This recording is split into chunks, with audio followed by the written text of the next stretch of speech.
Well, ladies and gentlemen, if you can believe it, this president has put in more regulations than any other predecessor on history. 600 regulations. They don't count them unless they cost the economy at least $100 million. And he's put in 600 of them, so do the math. That's how much his administration is taking out of the economy because of regulations. Well, the Donald has been falling in the polls, but he's coming back strong, it looks like. He said, all right, I'm going to turn to the economy. And you remember the old, it's the economy, stupid. He's coming back to the economy, and he says one of the biggest causes of the weak recovery has been that heavy burden of regulations that the president has put on businesses. Wendy. Yeah, the latest rules target all kinds of businesses, and they also drive up prices for people like you at home. Abigail Robertson brings us this story from Washington. During his 8 years in office, President Obama has pushed out an unprecedented number of regulations. Around 20,000 new restrictions that by some estimates end up costing taxpayers about $100 billion each year. All these new rules and mandates and restrictions are coming in on virtually every sector of the economy. Regulations begin in places like the Environmental Protection Agency, where government officials develop rules for specific corporations to follow. They develop detailed rules, very often on going to lengths that Congress never would have intended. There's a process for public comment and notice, and then they release the rule. When complete, a regulation is published in the Federal Register and goes into effect. Obama's regulations target a wide range of industries, and even though the costs are directly imposed on the businesses, consumers ultimately pay when companies change their products and raise their prices to comply with the new regulations. James Gattuso of the Heritage Foundation says the EPA's Clean Power Plan is the most expensive of Obama's recent wave. It's a plan designed to regulate greenhouse gas emissions, and Gattuso believes it will cause more problems than it fixes. It will drive coal production plants, electricity plants, power plants out of business, and will have almost no effect on global warming. So it will fail in its goals and impose costs on Americans. And the financial burden isn't the only thing Americans should worry about. A lot of regulations have no monetary cost that can be measured, but are equally or more problematic. I'm thinking of the Obamacare regulations that limit our religious liberty. I'm thinking of FCC regulations that limit free speech. One solution would bring Congress into the process.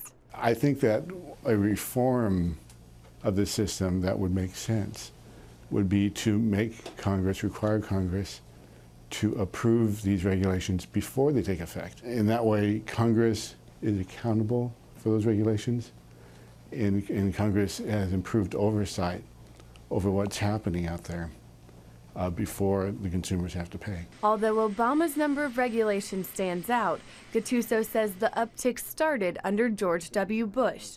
He says that until a commitment is made to stop this rising tide, it will continue no matter who is president. President Obama's remaining months in the White House could be his busiest yet, with more than 2,000 proposed or final rules in the works before he leaves office. Reporting from the White House, Abigail Robertson, CBN News. It's shocking, isn't it? Well, that's one thing that a President Trump could do. He can cancel all of them. You know, they're put in by executive order. They can be taken out by executive order. But this is an outrageous intrusion into our liberty. And they wonder why the economy is only growing about 1.3% a year instead of 3 or 4%. Well, that's why, because these bureaucrats have loaded the economy up with these rules. If you want to look at what a socialist government will do to people, go look at Nicaragua. Take a look down there, a real close look at the bread lines, the starvation, the people dying because of bad health care and all the rest of it. That's what our president wants to give you and me. And that's what his successor possibly wants to do. We'll have to find out whether it's going to be another 4 years of Obama or not. Well, I'm pleased to report that there was a major victory before the D.C. Circuit the American Center for Law and Justice won a major victory against the IRS in what has been known as the Tea Party scandal. Ephraim Graham has that story.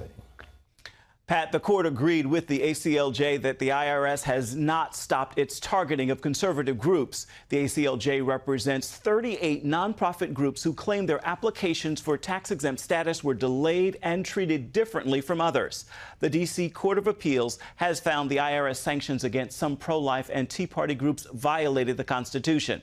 The ACLJ says it will keep fighting until the targeting stops and the IRS is held accountable. Pat? Well, the deal is the IRS said, okay, you've won, so we'll just give these guys the tax exemption they asked for, and we'll all go away and be happy. But the ACLJ and the court said, no way. You have hurt these people. You've cost them thousands of dollars. You have caused all kinds of delays. You have done wrong, and you're going to have to pay for it. That's what the ruling is. And so the chances are of the government having to respond in millions of dollars in damages to all of these people who had filed for tax exemption and had them denied because of the work of the IRS. This is going to come into play, and I think the next time around it's going to be a huge hit on the government because the people will now sue. They say, look, you've held us up. You've denied our tax exemption. You did it unlawfully. You targeted us against the Constitution, and we're going to get damages. That's what this ruling means, and it's going to be a huge deal. By the way, I misspoke a little while ago. I got my tongue twisted thinking of all those South American countries. I said Nicaragua when I was talking about Venezuela. Venezuela is the one with all the oil on the edge of South America. Nicaragua is in Central America, and I know the difference, and I've been to both of them. But anyhow, please forgive me, Ephraim. Pat, ISIS has claimed responsibility for a weekend machete attack that wounded 2 female police officers in Belgium, and France is canceling public events out of concern over terrorist attacks. Dale Hurd has that story. The Islamic State has called the attack in the Belgian city of Charleroi an act of reprisal carried out by one of its soldiers. On Saturday, a 33-year-old Algerian man wounded 2 policewomen with a machete before being shot dead. This comes amid a new report that ISIS has stolen a large cache of U.S. weapons in Afghanistan.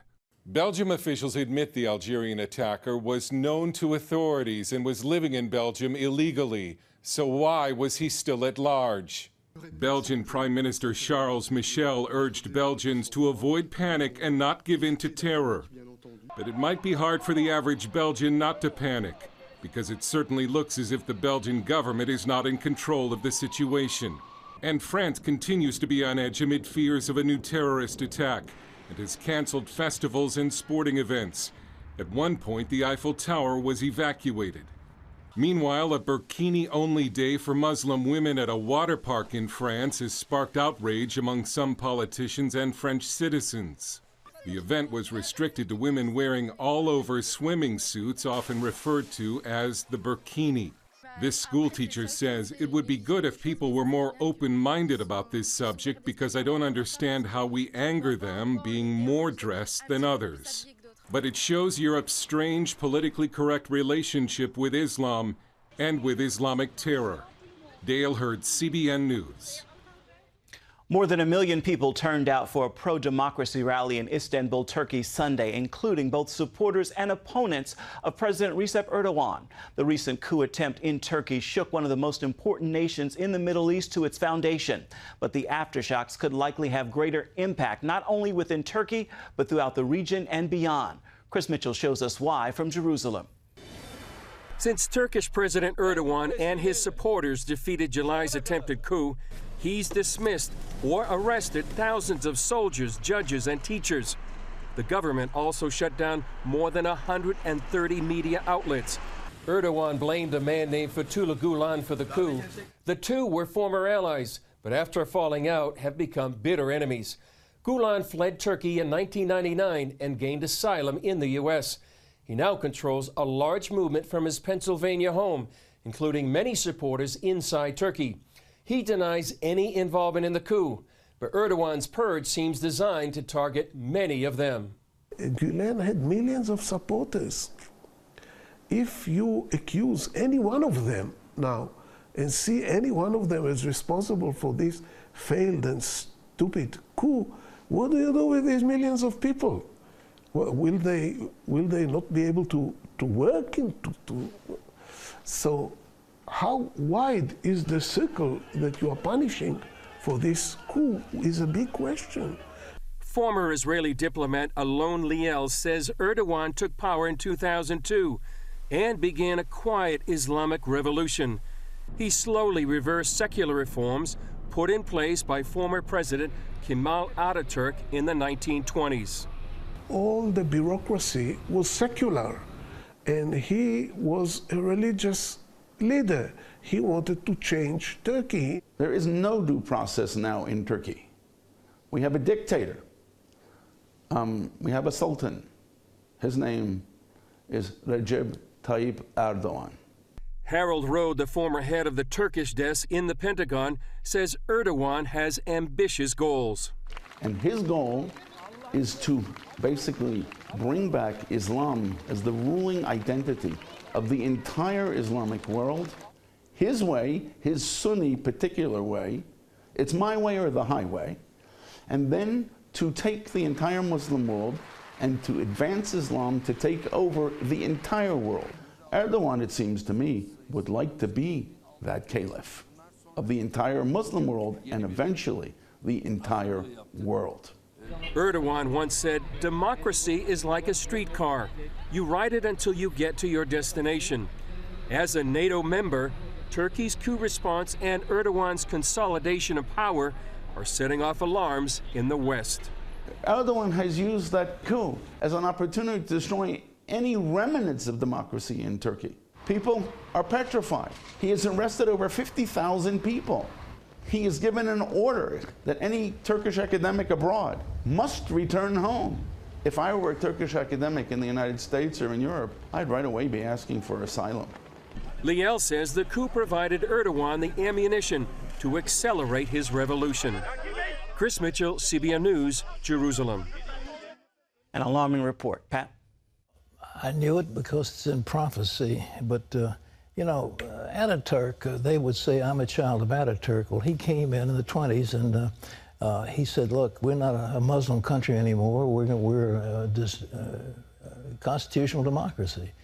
And he put in a secular government in Turkey, and Turkey was a member of course, later on of NATO and the other European nations. It had been called the, quote, sick man of Europe because after the fall of the Ottoman Empire, which was huge, there wasn't much left in Turkey. Well, okay, fast forward. I think that whole coup was a setup. I don't think it really was real. I think that Erdogan engineered the entire thing. And when I heard it happening, I realized the prophecy that is found in the prophet Ezekiel, chapter 38, which shows a nation, a league of nations coming against Israel. And at the forefront was something called Gomer, and Gomer is Turkey. And some of the other part, you know, you see Gog and Magog and all that, that's all Turkey. I mean, the Middle East, that's Turkey.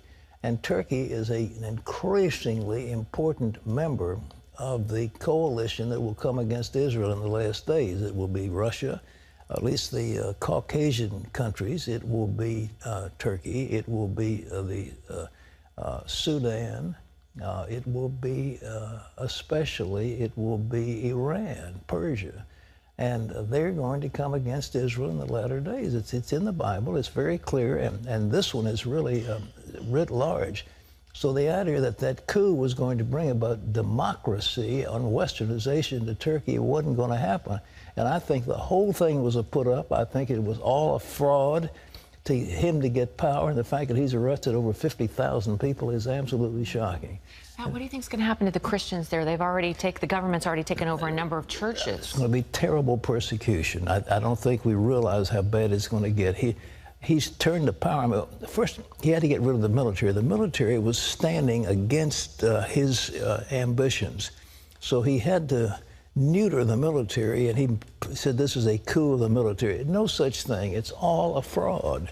And we're playing it like it's something serious. There was no coup. But it was a put-up job, and he used it as an excuse. He's neutered the military. The military had the power to come back in and sort of regulate things and be a watchdog over the democracy. They've now lost their power. There's a dictator, and as the guest on that show, he wants to be a sultan. He's talking about the revival of the Ottoman Empire. I had a chance to go there 2 years ago on a mission trip, and it's such a beautiful country. Lovely.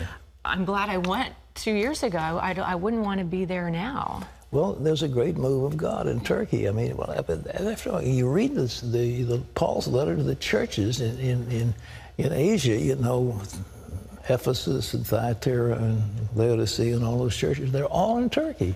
That's the book of Revelation. It's all Turkey. And, well, we'll see what's going to happen. But it'll blow up very fast, and he's going to become enemy number one. Mark my words.